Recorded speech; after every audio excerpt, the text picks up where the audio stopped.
The next thing I want to get into is we're going to look at a video where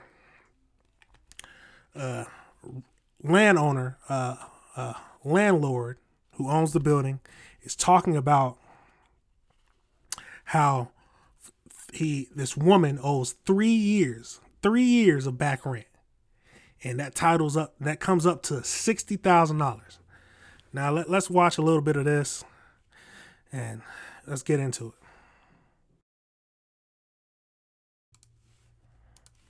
A Bed-Stuy landlord is battling to evict a tenant who has not paid rent in 3 years and owes tens of thousands of dollars. Thanks for joining us tonight here on News 12 Brooklyn. I'm Amanda Bossert.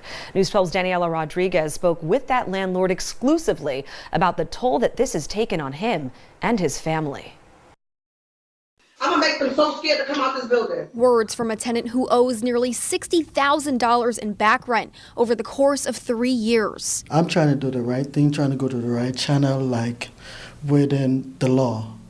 But it's like I'm getting no results. Kamar Lafayette says he's been fighting to get this tenant out of her apartment on the second floor. She just doing the most outrageous things. Lafayette ended up putting security cameras everywhere to prove she consistently violates rules, like smoking indoors, ripping off signs that say no garbage in the hallway, and lifting floorboards, causing a leak in the first floor apartment. No respect. Well, if she's not paying rent, of course she's not going to respect the place. But it's crazy how you do so much that the courts will stop you from even kicking out someone who's not paying rent and not honoring what y'all agreed to. It's crazy. I understand the times are hard, but if you can't afford your rent, find a way to afford your rent. That's all. There's nothing else you can do about it. Now, laws say you can't just kick them out. That's where a lot of people get arrested. They try to force the tenant or the tenant. It's a squatter at this point. A squatter out of the house. They're gonna do whatever they can. Technically, definitely, lawfully, you cannot do that. Personally, I don't need to get them out the house, but you got to do something that, hey, it's my house. I just suddenly got a giant roach infestation. I don't know. They're gonna leave the house, man. It's gonna be, and then there's no, oh, you need to fix. Nah. The house is over with. It's shutting down, and as soon as they leave and they're gone the doors is locked. Camera on the doors. As soon as they try to break in, everything's going in the house. It's an empty house. They're gonna have to. Then I'm calling the law. Nah, you trespassing now. Where his mother lives. She's also seen on camera leaving the front door wide open, which he says poses a safety risk to him and his family.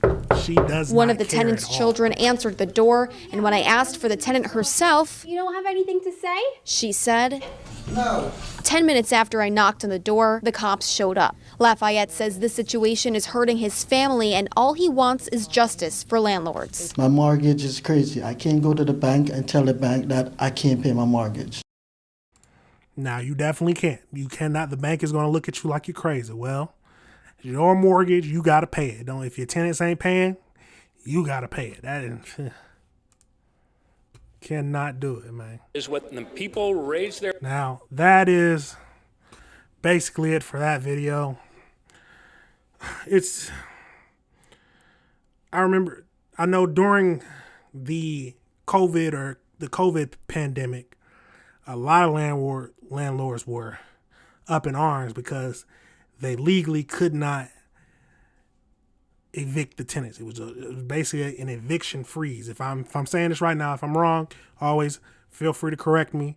But it was basically an eviction freeze, and no matter what you did, you could not evict them. It would take months, and you still have to keep the same. You got to keep providing the same things you are already providing. So if you was providing water, power, sewer, all that has to stay on, and that has to be paid. You cannot do that, or the cops will send you to jail, which is mind-boggling to me.